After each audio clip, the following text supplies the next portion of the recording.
Welcome to the Acoustic Sunrise. Talking to Gwen Stefani, no doubt getting back together, but we got to talk about this new song that you did with your husband, Blake. And there's a line in this song that absolutely kills me it gets me every time. Yeah, I know it's coming and it still gets me.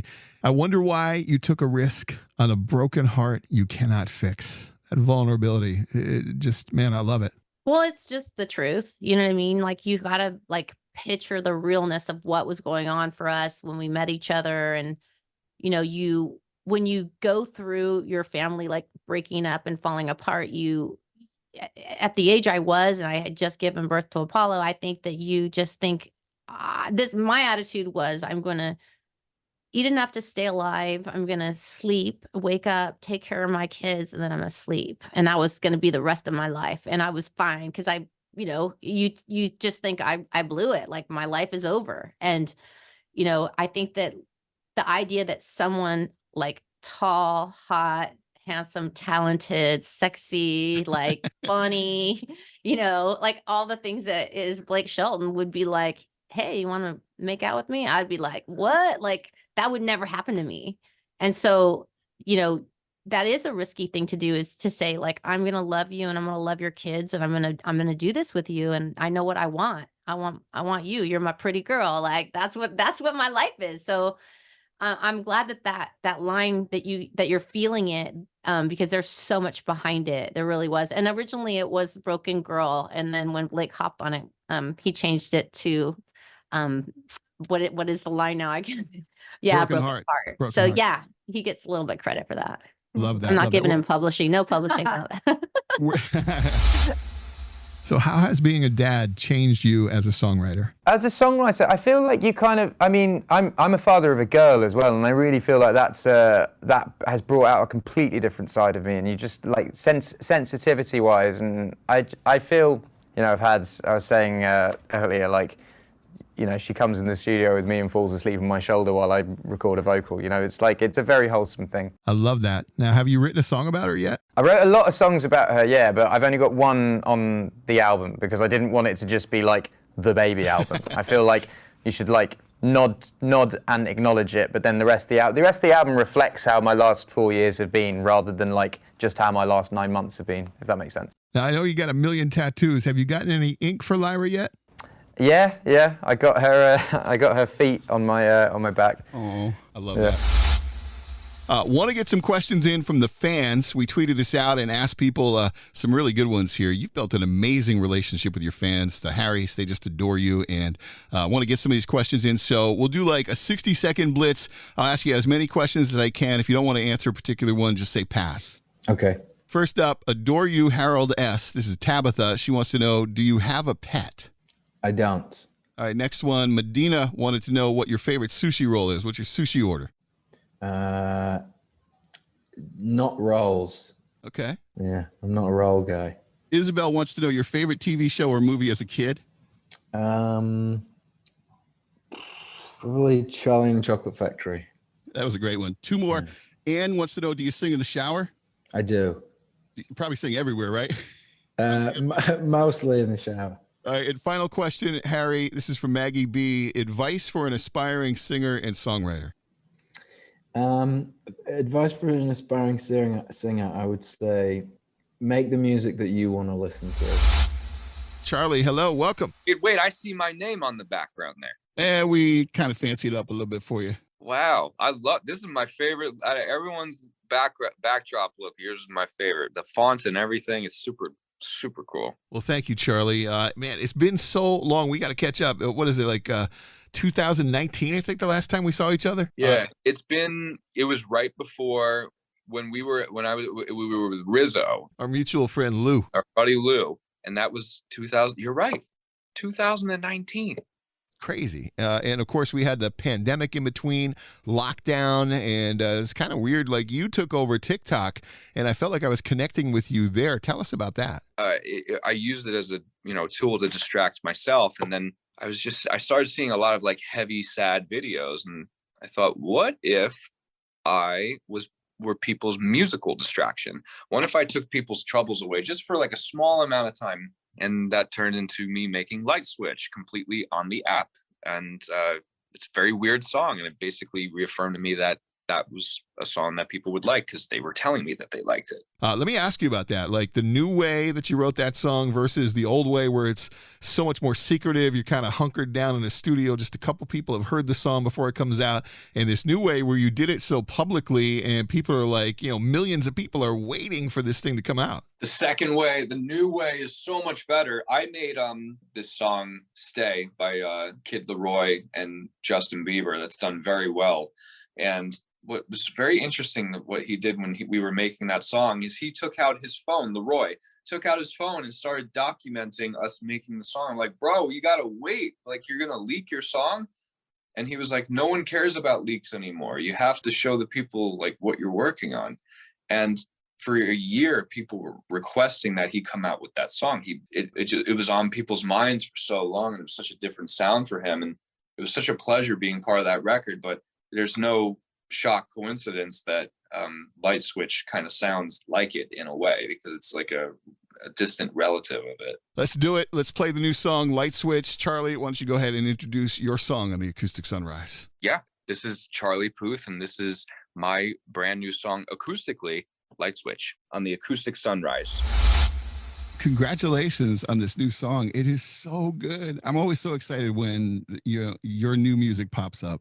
Oh, thank you so much. It's been a joy, a genuine joy to get to make this music. Like last night, you're getting the spillover, if you will, Matt.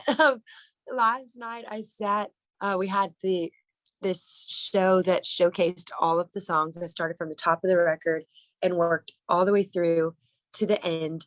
And, typically when you do a listening party, if you will, it's just you sitting there and playing the record. But we actually performed, like we actually sang every single song from top to bottom. And it was so much fun. And I wasn't sure how I was going to love playing these songs live, in the sense of like, okay, are the nerves going to overtake me? The joy was the thing that literally led the night.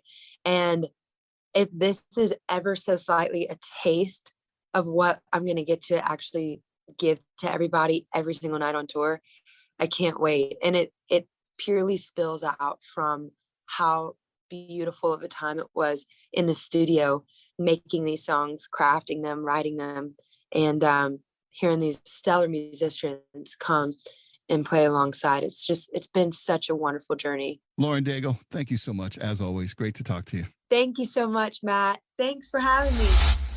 So I guess my first question is, how are you? Like, really? How's Kelly? I'm like really great, man. I was, it took a few years to get to this moment. So I'm just really glad, like, I'm promoting this record and I'm not like still in it. So that was my biggest fear for me. So I'm doing really well. And honestly, how I get it done is I have a great team. Like, I have an amazing team of people that are just helpful, and also helpful in a way of being like, hey, I know you like projects and things, but let's slow down. So you need those people in your life who can tell you, hey, take a nap. You need to take a weekend. Absolutely. No, I have that team now. So that's a game changer, honestly. Well, listen, that is so good to hear. It sounds like you're in a good place. I'm loving the new songs. You got 2 new singles out, Mine and Me. I keep wanting to say Me and Mine, but definitely want to check those out. And one of those songs co-written with Gail, who of course had that hit ABCDEF something or other. Yeah. Talk to us about some of the guests that you have on this new album. Well, Sheila E., I've been fortunate enough, I've been able to perform with her, and she's come on the show. I love her. She is such a supportive female and artist in general, and just a great human, and obviously insanely talented. That goes without saying. So I think I was just very excited that I had this song, and I was like, oh my God, I hear Sheila E. playing on this. I was like, I wonder if she'd do it. And then I texted her and she said yes. And I was freaking out. And then there's this other song, I Hate Love, on the album, that kind of references, and not kind of, it does reference to Steve Martin at this one point in this song, in this movie that I love. And anyway, I know that he is a badass musician. And so I asked if he would play banjo on I Hate Love. He can really play. I know. And he said yes. And I'm still in shock by it. And I'm so grateful. It's the coolest thing ever, especially when you hear the song and the reasoning. And then Gail, like, so we're on the same label, right? So I didn't even know she was on the same label. And this like a couple years ago, I was like, dude, this girl that's dropped this song and it's incredible. I was like, y'all should go check her out. And they were like, she's our artist. I was like, oh. So anyway, whenever that first song came out, and then I'm a fan of hers, and they know that. And she had written a verse and a chorus on the song Me that you know now. And they were like, we know you're writing most of it. They were like, because I ended up just writing a ton of songs. They were like, but this is kind of cool. And I think, my A&R team, they were like, we think that you might like this, like, and maybe you want to finish it. And so anyway, they sent it to me, and I literally finished the song that night. That's so cool. Because it just poured out of me. And it was really cool because I had already been getting so much stuff out, but she pulled something else out of me, which is the more empowering side. And I wasn't feeling that at the moment on the record. And so I think, one, her youth, and then she's coming from a different perspective of why she probably wrote the first part. And then mine is, different, but it all really does go together quite nicely. So that was a really interesting, we've never even been in the same room. We've never even like hugged each other, seen each other. Like we just literally on the same label, and it just kind of worked out like that. But I love the song. Well, we'll have to get you two together. That'll be a lot of fun. You should have her on your show. Another listener question for you here, John. Nick in Orlando says he loves the way you and Chrissy interact.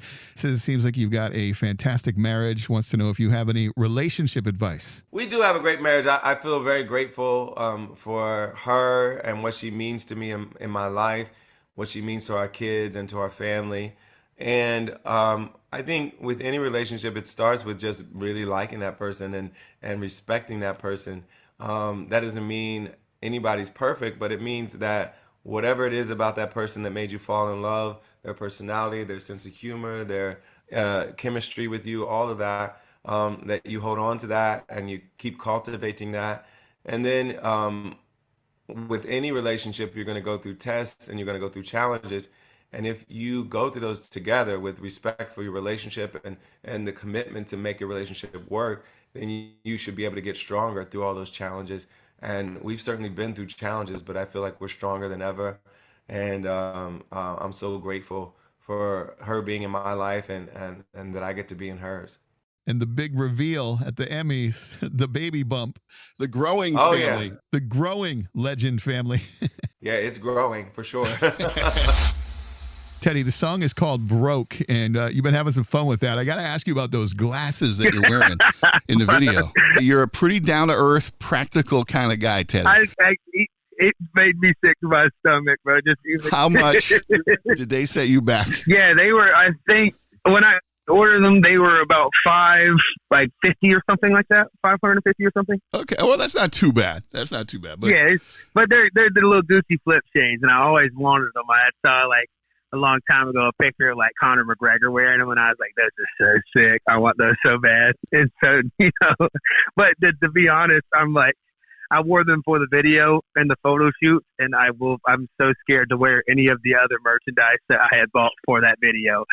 So now I have a pair of Versace swim trunks and a Versace robe that I just will refuse to wear because I'm so scared to I don't know, mess it up. Someday they'll be in a Hard Rock Cafe, you know what I mean? In the Rock and Roll Hall of Fame. But that'll be the most action they get because I'm too scared to wear them. You're listening to Acoustic Sunrise with Matthew Reid.